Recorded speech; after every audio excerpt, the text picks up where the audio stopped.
Hi friends, ಎಲ್ಲರಿಗೂ ನಮಸ್ಕಾರ. ಈಗ ಬಹಳಷ್ಟು ಜನ ನಮ್ಮ ಸ್ನೇಹಿತರು ಒಂದು 3-4 ವಿಷಯಗಳನ್ನು ಅಪ್ಡೇಟ್ ಮಾಡಿ ಅಂತ ಕೇಳಿದ್ದಾರೆ. ಸೊ ಏನು ಕೇಳಿದ್ದಾರೆ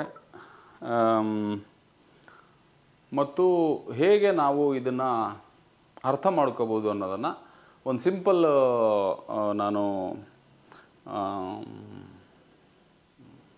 ವಿಧಾನಗಳ ಮೂಲಕ ಸ್ಟೆಪ್ಸ್ ಮೂಲಕ ನಾನು ತಿಳಿಸ್ಕೊಡೋ ಪ್ರಯತ್ನ ಮಾಡ್ತೀನಿ. ಇಲ್ಲಿ 7ನೇ ವೇತನಕ್ಕೆ ಸಂಬಂಧಪಟ್ಟ ಹಾಗೆ ಕುಟುಂಬ ವೇತನ, ಕುಟುಂಬ ಪಿಂಚಣಿಯನ್ನು ಬಗ್ಗೆ ಭಾಳಷ್ಟು ಪ್ರಶ್ನೆಗಳು ಬಂದಿದೆ. ಏನು ಬಂದಿದೆ ಸರ್, ನನಗೆ ಈಗ 14,900 ರೂಪಾಯಿ ಈಗ ಪೆನ್ಷನ್ ತೊಗೊಳ್ತಾ ಇದ್ದೀನಿ. ನನಗೆ ಈಗ 7ನೇ ವೇತನ ಪ್ರಕಾರ ಕುಟುಂಬ ಪಿಂಚಣಿ ಎಷ್ಟು ಬರುತ್ತೆ ಅಂತ ಒಂದು ಕೇಳಿದ್ದಾರೆ. ಆಮೇಲೆ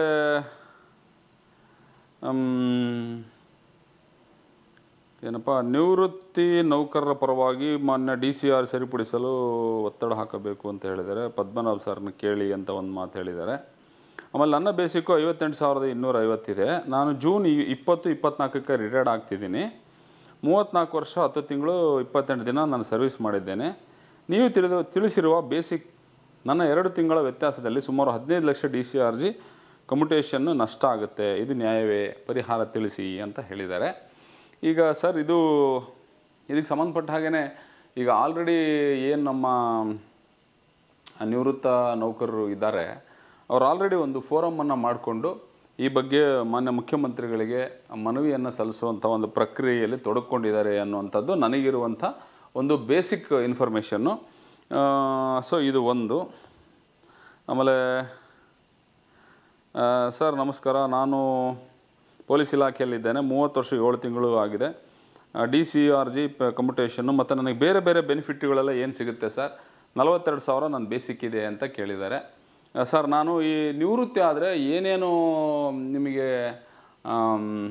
ಇವು ಸಿಗ್ತವೆ ಅಂಥೇಳಿ ನಾನು ಏನು ಅಂದರೆ ಈ 7ನೇ ವೇತನ DCRG ಲೆಕ್ಕಾಚಾರ ಅಂತ ಒಂದು ವಿಡಿಯೋ ಮಾಡಿದ್ದೀನಿ ಸರ್. ಅದರಲ್ಲಿ ಇದೆ ನೋಡಿರಿ ಸರ್, ನಿಮಗೆ ಪೆನ್ಷನ್ ರಿಟೈರ್ಮೆಂಟ್ ಆದರೆ 4 ಅಂಶಗಳು ಸಿಗುತ್ತೆ ಸರ್. ಅದ್ರ ಬಗ್ಗೆ ಬೇಕಾದ್ರೆ ನಾನು ಸಪ್ರೇಟಾಗಿ ಇನ್ನೊಂದು ಬೇಕಾದ್ರೆ ವಿಡಿಯೋ ಮಾಡಿ ಹೇಳ್ತೀನಿ. ಈಗ ಆಲ್ರೆಡಿ ವಿಡಿಯೋ ಮಾಡಿ ಕಳಿಸಿದ್ದೀನಿ. ಏನಂದರೆ ನಿಮಗೆ ಒಂದು DCRG ಸಿಗುತ್ತೆ, ಒಂದು ಕಮ್ಯುಟೇಷನ್ ಸಿಗುತ್ತೆ, ಒಂದು EL ಎನ್ಕ್ಯಾಶ್ಮೆಂಟ್ ಸಿಗುತ್ತೆ, ಒಂದು ಪೆನ್ಷನ್ ಬೆನಿಫಿಟ್ ಸಿಗುತ್ತೆ. ಸೊ ಅದಕ್ಕಿನ್ನೂ ಏನೇನು ಯಾವ ರೀತಿ ಅನ್ನೋದು ಅದು ವಿತ್ ರೂಲ್ ಸಮೇತ ಕೋಟ್ ಮಾಡಿ ನಿಮಗೆ ನಾನು ತಿಳಿಸ್ತೀನಿ ಸರ್.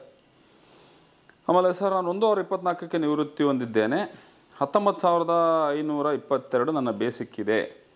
7ನೇ ಆಯೋಗದ ಪ್ರಕಾರ ನನಗೆ 7ನೇ ವೇತನ ಆಯೋಗದ ಪ್ರಕಾರ ನನಗೆ ಹೆಚ್ಚಳವಾಗೋ ಪಿಂಚಣಿ ಸೌಲಭ್ಯ ಎಷ್ಟು? ಬಹಳಷ್ಟು ಜನ ಪಿಂಚಣಿ ಬಗ್ಗೆನೇ ಕೇಳಿರೋದ್ರಿಂದ ನಾನು ಪಿಂಚಣಿಯನ್ನು ಹೇಗೆ ಲೆಕ್ಕ ಹಾಕಬೇಕು ಅನ್ನೋದನ್ನು ಒಂದು ಎಕ್ಸಾಂಪಲ್ ತೊಗೊಂಡು ನಾನು ನಿಮಗೆ ಇಲ್ಲಿ ತಿಳಿಸೋ ಪ್ರಯತ್ನ ಮಾಡ್ತೀನಿ ಸರ್. ಸರ್, ಇಲ್ಲಿ ಪಿಂಚಣಿ ಬೇಸಿಕ್ ಏನು ಹೇಳಿದ್ದಾರೆ ಅಂದರೆ 19,522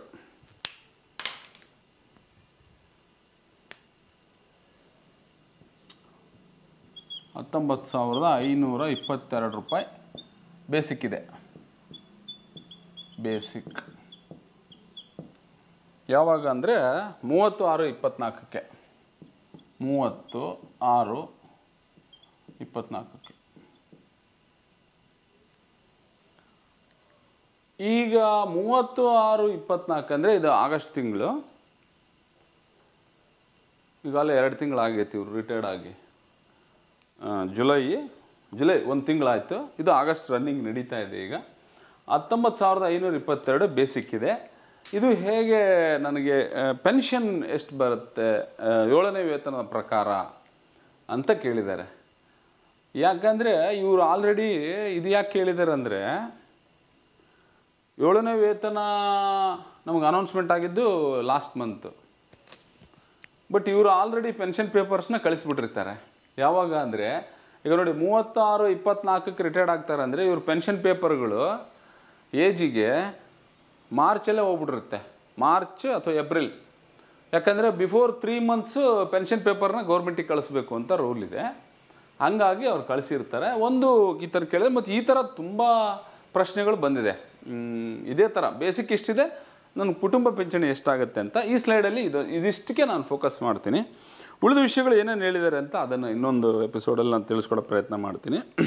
ಭಾಳಷ್ಟು ಜನ 31/8/23 ರಿಟೈರ್ಡ್ ಆಗಿದ್ದೇನೆ, 1/8/24 ಮೂಲ ವೇತನ ನನಗೆ 23,820 ಇದೆ, 23,820 ಇದೆ ಅಂತ ಹೇಳಿದ್ದಾರೆ. ಅದನ್ನು ಕೂಡ ಹೇಳ್ತೀನಿ. ಇಲ್ಲಿ ಒಬ್ಬರು ಭಾಳ ಚೆನ್ನಾಗಿ ಕಾಮೆಂಟ್ ಮಾಡಿದ್ದಾರೆ. ಸೆಂಟ್ರಲ್ ಗೌರ್ಮೆಂಟ್ 3 ಸಲ ಅಂದರೆ 23ಕ್ಕೆ 4% DA, 2023 ಜುಲೈಗೆ 4% DA, 24 ಜನವರಿಗೆ 4% DA, total 12% central government DA ಕೊಟ್ಟಿರೋದು. ನೀವು ಯಾಕೆ 11.5 ಯಾಕೆ ಹಿಡಿತೀರಾ ಅಂತ ಕೇಳಿದ್ದಾರೆ. ಸರ್ ಈ DA ಬಗ್ಗೆನೇ ಒಂದು ಸಪ್ರೇಟ್ ಆರ್ಡರ್ ಕಾಪಿ ತೊಗೊಂಡೇ ನಾನು ಲೆಕ್ಕ ಮಾಡ್ತೀನಿ ಸರ್. ಇಲ್ಲಿ ದಯಾನಂದ ವಾಟಿ ಅಂತ ಸರ್ ಅವರು ಇದನ್ನು ನಾನು ನೀಟಾಗಿ ಹೇಳ್ತೀನಿ ಸರ್. ಮತ್ತು ಅವ್ರು ಹೇಳಿದ್ರೆ 12 × 11.5 ಅಂದರೆ ಅದು ರೌಂಡ್ ಆಫ್ 12 ಆಗುತ್ತೆ, 12 × 0.72 ಅಂದರೆ 8.64 ಬರುತ್ತೆ ಅಂತ ಹೇಳಿದ್ದಾರೆ DA. ಅದನ್ನು ನಾನು ಈಗ ಏನಂದರೆ ನಾವು 11.5ಗೆ 8.2 ಬರುತ್ತೆ ಸರ್ DA. ಅದಕ್ಕೆ ನಾವೇನಂದರೆ 8.2 ಕೊಡಲ್ಲ, 8.5ಗೆ ಅಂತ ನಾವು ಕಳೆದ ಏನೋ ಎಪಿಸೋಡ್ಗಳಲ್ಲಿ 8.5 DA ಅಂತ ನಾವು ಲೆಕ್ಕ ಮಾಡ್ಕೊಂಡಿದ್ವಿ. ಪ್ರೆಸೆಂಟ್ DA ಅಂದರೆ ಯಾವುದು 1/8/24 ನಂತರ DA ಎಷ್ಟು ಸಿಗುತ್ತೆ ಅಂತ ಲೆಕ್ಕ ಮಾಡಿದ್ವಿ. ಈಗ ಕುಟುಂಬ ಪಿಂಚಣಿದ ಒಂದು ಲೆಕ್ಕ ಇದನ್ನು ನೋಡ್ಬಿಡೋಣ. ಇಲ್ಲಾಂದರೆ ಇವನು ಹೇಳ್ತಾ ಹೋದರೆ ಅದರದ್ದು ಅದು ಹಿಂದಾಗುತ್ತೆ. ಏನು ಸುಮಾರು ಇದೆ ಇದನ್ನು ನಾನು ಆಮೇಲೆ ಅನಲೈಸಿಸ್ ಮಾಡ್ತೀನಿ. ಇದೇನೆಂದರೆ ನನಗೆ ಏನು ಮಾಹಿತಿ ಗೊತ್ತಿದೆ ಅದು ಮಾತ್ರ ನಿಮ್ಮ ಜೊತೆ ನಾನು ಶೇರ್ ಮಾಡ್ತೀನಿ. ಸೊ ಆದ್ದರಿಂದ ನಿಮ್ಮ ಏನು ಇನ್ನೂ ಡೌಟ್ಸ್ ಇದ್ದರೆ ನಾನು ಬೇಕಾದ್ರೆ ಎಕ್ಸ್ಪರ್ಟ್ನ ಕಾಂಟ್ಯಾಕ್ಟ್ ಮಾಡಿ ನಿಮಗೆ ನಾನು ಸಹಾಯ ಮಾಡೋ ನಿಟ್ಟಿನಲ್ಲಿ ಪ್ರಾಮಾಣಿಕವಾದಂಥ ಪ್ರಯತ್ನ ಮಾಡ್ತೀನಿ. ಸರ್ ಇದು ಸ್ಟೆಪ್ 1. ನಾನು ಆವಾಗಲೇ ಇದರಲ್ಲಿ ಹೇಳಿದ್ದೆ ಏನಂದರೆ ಯಾವ ರೀತಿ ಲೆಕ್ಕ ಮಾಡಬೇಕು ಏನು ಅನ್ನೋದ್ರ ಬಗ್ಗೆ ನಾನು ಮಾತಾಡಿದ್ದೆ. ಈಗೇನೆಂದರೆ ಫಸ್ಟ್ ಏನಪ್ಪ ನಮಗೆ ಈ ಬೇಸಿಕ್ಕಿಗೆ ಏನು ಆ್ಯಡ್ ಮಾಡ್ಕೋಬೇಕಪ್ಪ ಹೊಸ ಒಂದು ಪೆನ್ಷನ್ ಪ್ರಕಾರ ಅಂತ ಹೇಳಿದರೆ 31%. ಫಸ್ಟ್ ಏನು ಮಾಡಬೇಕು, ಫಿಟ್ಮೆಂಟು ಏನು ಬೇಸಿಕ್ಕಿಗೆ 27.5%. ಬೇಸಿಕ್ಕಿಗೆ 27.5% ಅಂದರೆ ಇಲ್ಲಿ ಲೆಕ್ಕ ಮಾಡ್ತೀನಿ. 19,522 into 27.5 divided by 100 is equal to ಇದು ಎಷ್ಟು ಬರುತ್ತೆ ಅಂತ ನಾವು ನೋಡೋದಾದರೆ 19,522 ಇಂಟು 27.5% ಮಾಡಿದರೆ ಎಷ್ಟು ಬಂತಪ್ಪ ಅಂದರೆ 5,368 ರೂಪಾಯಿ ಬಂತು. 5,368. ಓಕೆನಾ? ಈಗೇನಪ್ಪ ಇದು ಫಸ್ಟ್ ಪಾಯಿಂಟ್ ನಂಬರ್ 1ನಲ್ಲಿ ಏನಂದರೆ ಫಿಟ್ಮೆಂಟ್ 27.5% ಫಿಟ್ಮೆಂಟ್ 5,368 ರೂಪಾಯಿ ಇದಕ್ಕೆ ಆ್ಯಡ್ ಮಾಡಬೇಕು. Point number 1. ಪಾಯಿಂಟ್ ನಂಬರ್ 2 ಏನು ಮಾಡಬೇಕು, 31% DAನ ಆ್ಯಡ್ ಮಾಡಬೇಕು. ಯಾವುದಕ್ಕೆ? ಬೇಸಿಕ್ಕಿಗೆ 19,522 ಇಂಟು 31% ಅಂದರೆ 31 divided by 100 is equal to ಈಗ 19,522 ಇಂಟು 31% ಎಷ್ಟಾಯ್ತಪ್ಪ? 6,051 ರೂಪಾಯಿ DA. ಓಕೆ, ಈಗೇನಾಯಿತು? 6,051 ರೂಪಾಯಿ DA ಆ್ಯಡ್ ಮಾಡಬೇಕು.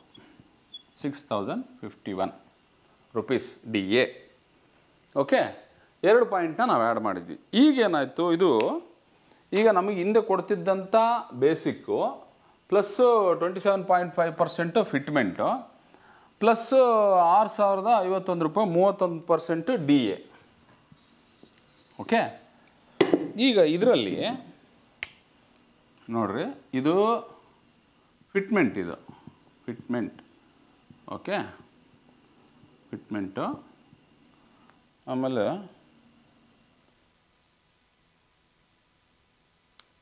ಇದು DA. ಓಕೆ, ಟೋಟಲ್ ಎಷ್ಟು ಬಂತು? 2 8 2 10 1 11 10 1 ಆಮೇಲೆ 6 6 12 12 2 14 ದಶಕ 1 3 1 4 5 1 4 9 ಆಯಿತಾ. ಆಮೇಲೆ 6 5 11 11 1 9 20 ದಶಕ 2 2 1 3. ಸೊ 30,941 ನಮ್ಮದು ಈಗ ಮೂಲ ವೇತನ ಪ್ಲಸ್ ಡಿ ಎ ಎಲ್ಲ ಸೇರಿದ್ರೆ ಇಷ್ಟಾಗುತ್ತೆ. ಆಗ್ಬೋದ್ರಾ? ಈಗೇನು ಮಾಡಬೇಕಪ್ಪ ಇದಕ್ಕೆ? ಈಗ present D A 8.5% D A add ಮಾಡಬೇಕು. ಯಾವುದಕ್ಕೆ? ಈ ಅಮೌಂಟಿಗೆ. ಈ ಅಮೌಂಟ್ಗೆ 8.5% ಡಿ ಎ ಎಷ್ಟು ಬರುತ್ತೆ? ಒಂದು ಸರಿ ನೋಡ್ಬಿಡ್ತೀನಿ. 30,941 ಇಂಟು 8.5% ಅಂದರೆ 2,000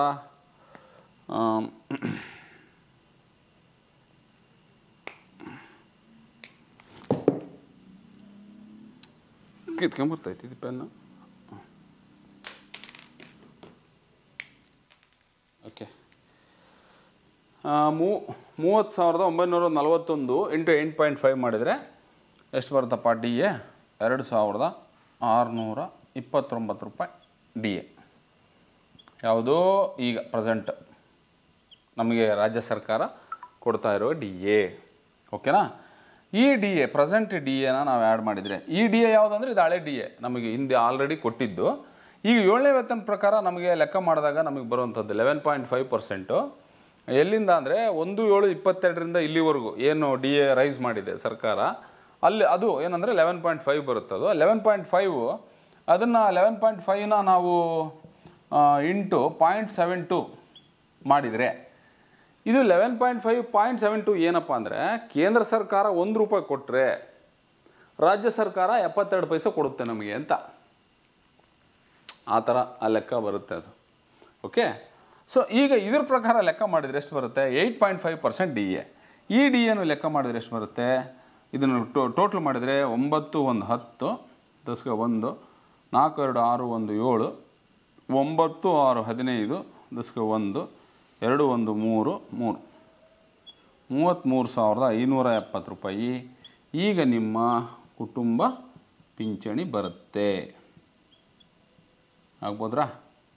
ಸೊ ಇದೇನಪ್ಪ ಅಂದರೆ ಒಂದು ಬೇಸಿಕ್ ಅಷ್ಟೇ. ನೀವು ಕೂಡ ಈ ರೀತಿ ಮಾಡ್ಕೋಬೋದು. ಫಸ್ಟ್ ಏನು ಮಾಡಬೇಕು? ಫಸ್ಟ್ ಫಿಟ್ಮೆಂಟು 27.5% ಫಿಟ್ಮೆಂಟ್ ಹಾಕೋಬೇಕು ನಿಮ್ಮ ಬೇಸಿಕ್ಕಿಗೆ.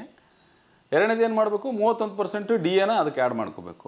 ಈ ಬೇಸಿಕ್ಕಿಗೆ 31% ಇದೆ ಹಳೆ ಡಿ ಎ ಆ್ಯಡ್ ಮಾಡ್ಕೋಬೇಕು. ಇವೆರಡು total fitment plus D A ಎಲ್ಲ ಸೇರಿದರೆ ಮೂಲ ವೇತನಕ್ಕೆ ಇಷ್ಟು ಬರ್ತದೆ 30,941.